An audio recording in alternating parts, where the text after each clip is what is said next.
Yareen! It's summertime. That's right. That means swimming, eating watermelons, barbecues, fireworks, and lastly, bug hunting. Speaking of, there's one right here.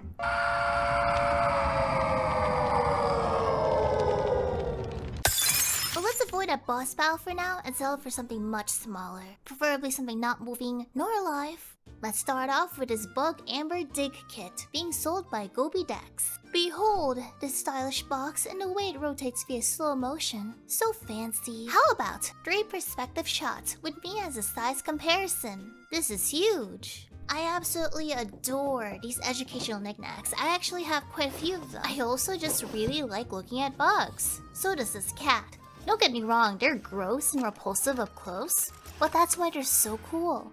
There's just so many miniature details on them that you can't see with a naked eye. Inside the package are 3 digging essentials, and we get some safety goggles for your eyes, and a handy dandy magnifying lens to see my shame. Is it here? The rest of the product is the plaster, which would have the artificial resin for the insects, and some educational background of what bugs there are. I chose not to look at this until the end of this, so I'm going to be surprised for what we find. First step is to prepare the workstation, so I prepared a bowl of water in order to soften the plaster. I try to organize as much as I can, and then I opened up the tools. In here we have a little chisel. As the name implies, this chisels things. Secondly, we also have a handy little brush. It gives you high fives and also sweeps away your crime. So it's good for cleanup. Sweet, sweet, sweet. And the final tool, a little mallet that doubles as a weapon.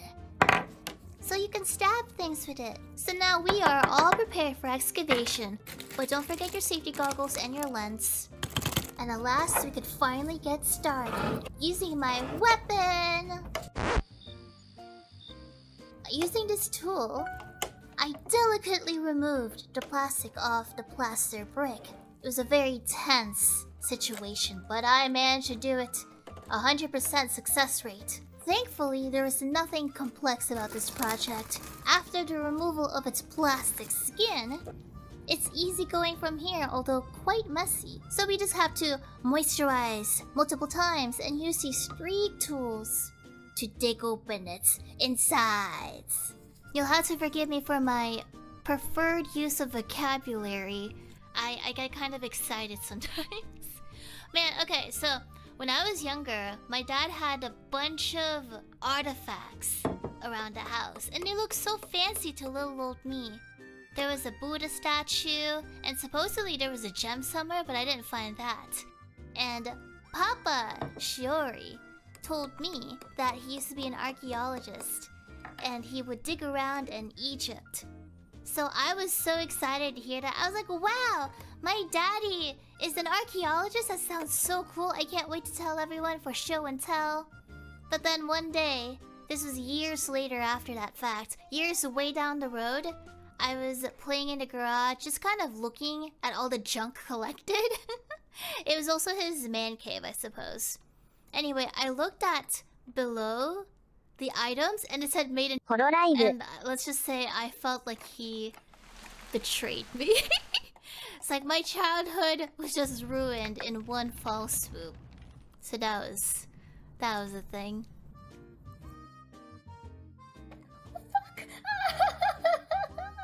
Worry not. These tears are not because of that tidbit about my childhood. What am I supposed to do with this? Clean it like this? It is simply because my gloves have gotten dirty. I've not found any bugs, unless I'm doing like a horrible job and I end up destroying it completely. In which case, I certainly hope not. Perhaps? Oh! There's something here. Okay, let's try and treat this very down. Oh, there you go. I'm done. Oh, we will look at this later. I don't know what it is. It looks pretty cool though. Voila! The first sign of progress, and I was still trying to ensure that I didn't miss any tiny bug ambers. But now that I knew how big it was actually kind of easy to find the rest, and I was so excited for insects. Nothing? Nothing. Okay. I don't know how I'm gonna clean this table later. I'm assuming there's nothing in here. Okay. There ain't anything. Man, actually, you know what would have been smart? You know, I was wondering if I just dip this in a bucket of water and then I broke it in the end, I imagine it'd be so much easier then. But that's not the spirit of this. Not the spirit of my fun educational video. Oh my gosh. It's gonna turn into a cleaning cleaning segment later. Oh no, my cat! My cat got covered in this. I might as well go all in. That's right. We're going in! Oh, that looks cool. Okay, this is 3 out of something? How many bugs are in here? I shouldn't spoil myself, even though I'm sure I saw a picture of something. Anything? I doubt it. I'm just gonna, oh, you know what? You know what? Here. The easiest way to go about things is to actually leave it in here. I feel something here. Yeah. There you go. Gosh, this room was clean before. I cleaned, oh, that looks cool. I cleaned everything up. Everything was well prepared, organized. And now it's just hot, stuffy, and dirty. Just like jail. Oh, I don't know what this is. Is this all of it? I need to know, otherwise I'll be wasting my time. Okay, no. Spirit of archaeology. We must continue looking. Just stab until you can't stab no more. Oh, hey, there is one more. Nice. Nice. Yeah. I feel like this is it. See, they told me the amount of insects there'd be. So now that I know, like, what's the point of continuing? Look at this mess. It used to be a happy sugar life. Now it's just sugar. Unhappy sugar life. How do I end my recording without touching my phone? Do I use my tongue? Is there any part of my body, preferably within my hands, that is clean? Tongue it is. Long last, the quest to find the bugs is complete. And now it's just a matter of cleaning up and reading the cards on what type of insects we've uncovered today. I've also taken the liberty of exchanging my dirty pair of gloves for a new set! Here's purple! I got tons of these. With the fruits of our labors upon us, it is now time to identify these little bug creatures. So going from left to right, we're going to begin with a spiny orb weaver. These are generally harmless, they rarely bite, unless you magically piss them off somehow.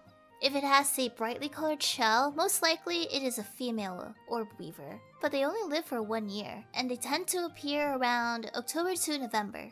Generally speaking, insects don't live that long anyway, so I really should not be surprised, but I get a little bit sad for them sometimes. This one here is essentially a ladybug, or in scientific terms, a coccinellidae or a coccinellidae. At least I hope I pronounced it correctly. They're good for your garden and they're herbivores. Hopefully you know a lot more about ladybugs though. Oh, one fun fact though, they eat their eggs. So that's kind of cool. It's pretty hardcore, but hey, that's neat. This is a cotton stainer known as Pyracoridae/Pyracoridae, and you will most likely find them in the mythical land of Florida. If it's hot, humid, and particularly moist, you will most likely find them in places that exhibit those traits. This is an Asian hornet, although what my card omits is that this is actually an Asian giant hornet, I think. They are one of the largest wasp species in the world, not particularly friendly, most likely to make you unalive if it stings you, and they can destroy a swarm of honeybees. Those poor honey-sucking bees. This is, I am sure you are aware of, a scorpion. You have seen it in Animal Crossing. It chases you menacingly when you are simply walking about with your net. It has been around since the age of dinosaurs, and it can eradicate their prey with their pincers. Last but not least, the rose chafer, or the Cetonia aurata. They are summer beetles, and after they mate, once the females lay the egg, they just go kaput. They live for about 2 years, and they like to crawl on your little legs if you let them, and they're also poisonous if you eat them, so don't eat them. 4 days later, I have finally finished this video, and I hope you thoroughly enjoyed this story. Now, I hope to see you all next time for whatever fun, quirky video I make. So, see you.